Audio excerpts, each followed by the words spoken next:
Lei 18. Não construa fortalezas para se proteger. O isolamento é perigoso.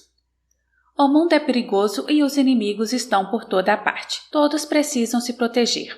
Uma fortaleza parece muito segura, mas o isolamento expõe você a mais perigos do que o protege deles. Você fica isolado de informações valiosas, transforma-se num alvo fácil e evidente. Melhor circular entre as pessoas, descobrir aliados, se misturar. A multidão serve de escudo contra os seus inimigos. Retire-se para uma fortaleza e você perde o contato com as fontes do seu poder. Você não ouve o que está acontecendo ao seu redor e perde o senso de limite. Em vez de ficar mais seguro, você se isola do conhecimento de que depende para viver. Não se distancie tanto das ruas a ponto de não escutar mais o que acontece por perto, inclusive o que estão tramando contra você. Maquiavel argumenta que, num sentido estritamente militar, a fortaleza é sempre um erro. Ela se torna símbolo do isolamento do poder e é um alvo fácil para os inimigos do seu construtor. Projetada para defender você, a fortaleza, na verdade, o isola de qualquer tipo de ajuda e tolhe a sua flexibilidade. Ela pode parecer inexpugável, mas depois que você se enfiou lá dentro, todos sabem onde você está, e não é preciso ter êxito num cerco para transformar a sua fortaleza numa prisão. Com seus espaços pequenos e confinados, as fortalezas são extremamente vulneráveis à peste e a doenças contagiosas. Do ponto de vista estratégico, o isolamento de uma fortaleza não oferece proteção e cria mais problemas do que soluções. Como seres humanos são criaturas sociais por natureza, o poder depende da interação social e da circulação. Para se tornar poderoso, você deve se colocar no centro das coisas, como fez Luís XIV em Versalhes.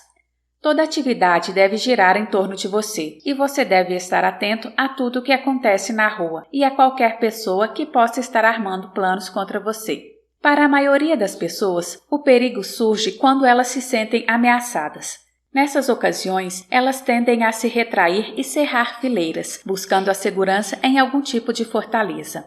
Ao fazer isso, entretanto, elas passam a depender das informações de um círculo cada vez menor e perdem a perspectiva do que ocorre ao redor. Elas perdem a capacidade de manobra e se tornam alvos fáceis, e o isolamento as torna paranoicas. Como na guerra e na maioria dos jogos estratégicos, o isolamento quase sempre precede a derrota e a morte. Nos momentos de incerteza e perigo, você precisa lutar contra este desejo de se voltar para dentro. Em vez disso, torne-se mais acessível, busque antigos e novos aliados, force a sua entrada em círculos mais numerosos e diferentes. Este tem sido o truque das pessoas poderosas por séculos. O estadista romano Cícero era da nobreza inferior e tinha poucas chances de poder, a não ser que conseguisse abrir espaço entre os aristocratas que controlavam a cidade. Ele fez isso com brilhantismo, identificando todas as pessoas influentes e descobrindo as conexões entre elas. Ele se misturava por toda parte, conhecia todo mundo e tinha uma rede de conexões tão vasta que um inimigo aqui poderia facilmente ser contrabalanceado por um aliado ali. O estadista francês Talleyrand fazia o mesmo jogo. Embora viesse de uma das famílias aristocráticas mais antigas da França, ele fazia questão de manter contato com o que estava acontecendo nas ruas de Paris, o que lhe permitia prever tendências e problemas. Ele sentia até um certo prazer em se misturar com tipos criminosos de má fama, que lhe forneciam informações valiosas. Sempre que havia uma crise, uma transição de poder, o fim do diretório, a queda de Napoleão, a abdicação de Luís XVIII, ele conseguia sobreviver e até prosperar, porque jamais se fechou num círculo pequeno, associando-se sempre com a nova ordem. Esta lei é para reis e rainhas e para quem está nos níveis máximos do poder. Assim que você perde contato com o seu povo, buscando a segurança no isolamento, a rebelião começa a fermentar. Não pense jamais estar num cargo tão elevado a ponto de se permitir o luxo de se afastar até mesmo da escalão mais baixo. Retirando-se para uma fortaleza, você se torna alvo fácil dos seus súditos conspiradores, que veem o seu isolamento como um insulto e motivo para a rebelião.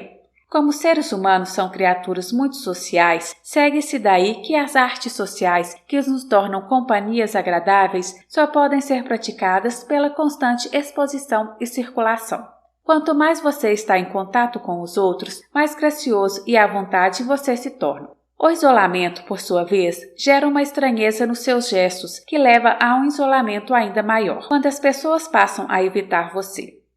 Em 1545, o Duque Cosimo I de Medici resolveu, para garantir a imortalidade do seu nome, encomendar alguns afrescos para a capela principal da Igreja de São Lourenço, em Florença. Ele podia escolher entre vários bons pintores e acabou ficando com Jacopo do Pontormo. Já com uma certa idade, Pontormo quis fazer desses afrescos a sua obra-prima e herança para a humanidade.